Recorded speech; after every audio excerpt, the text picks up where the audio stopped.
دلیل اول، به این عکس نگاه کنین. اینا خطوط هیروگلیف هستن که مصریای باستان چندین هزار سال پیش اونا رو اختراع کردن. تصاویری شبیه به هلیکوپتر، زیردریایی، قایق و هواپیمای جت رو میتونید تو این عکس ببینید. خیلی معتقدن بیگانگان تو زمانهای گذشته هم مصر باستان دیدن کردن و فناوری‌های پیشرفته خودشون رو به اونا نشون دادن، یا شاید تاکنون همراه ما بودن. شاید اصلا این فناوری‌های امروز انسان از مکانی فراتر از زمین به ما رسیده باشه. دلیل دوم، 3 روز به مأموریت آپولو 11 مونده بود که خدمه سفینه گزارش رویت جسمی عجیب رو تو نزدیکی خودشون میدن.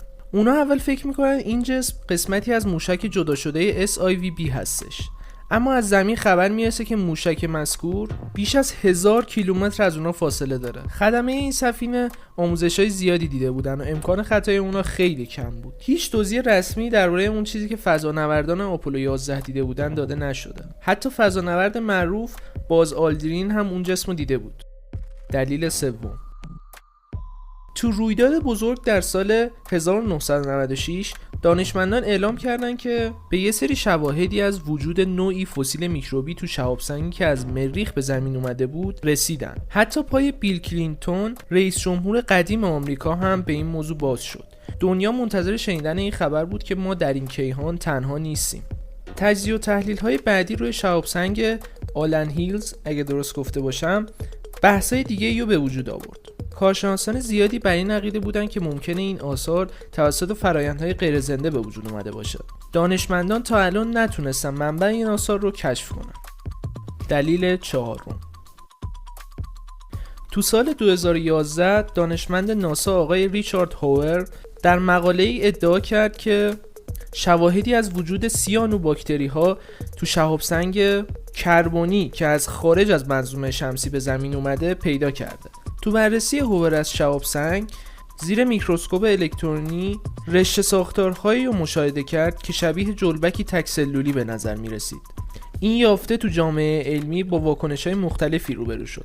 عده‌ای چاپ این مطلب تو مجله کیهانشناسی رو خیلی داغ و بحث برانگیز دونستن و عده‌ای دیگه این آزمایش‌ها رو ناکامل و اعلام عمومی اون رو نادرست می‌دونستن.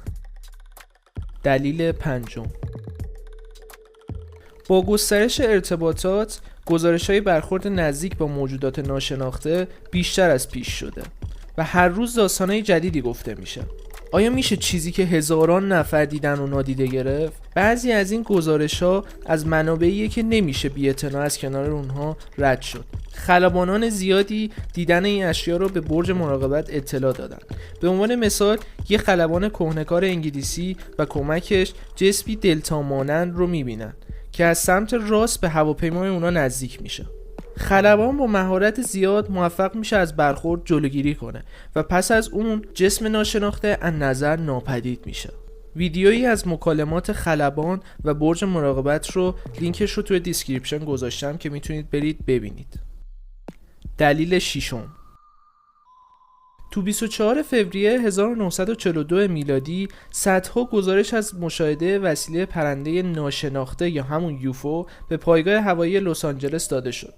به علت ترس از حمله هواپیمای ژاپنی پس از پرل هاربر به سرعت آسمان با نورافکن‌های قدرتمند روشن شد.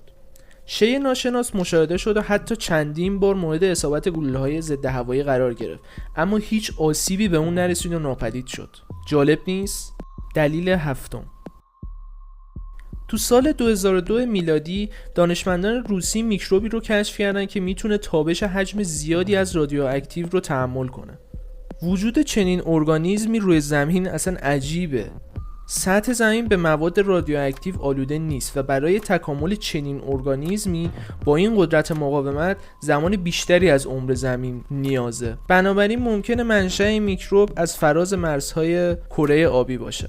دلیل هشتم، تیمی از دانشمندان انگلیسی بالونی تحقیقاتی رو به استراتوسفر جو فرستادن و بعد از بازگشت اون به زمین اونا نوعی ارگانیسم بیولوژیکی کوچیک رو تو اون مشاهده کردن.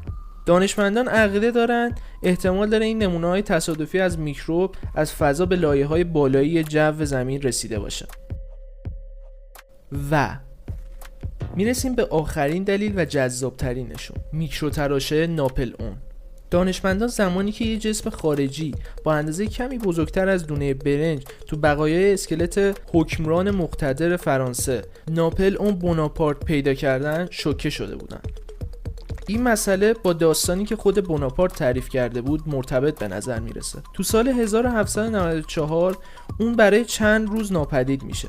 به گفته اون گروهی از افراد عجیب و غریب اونو زندانی کرده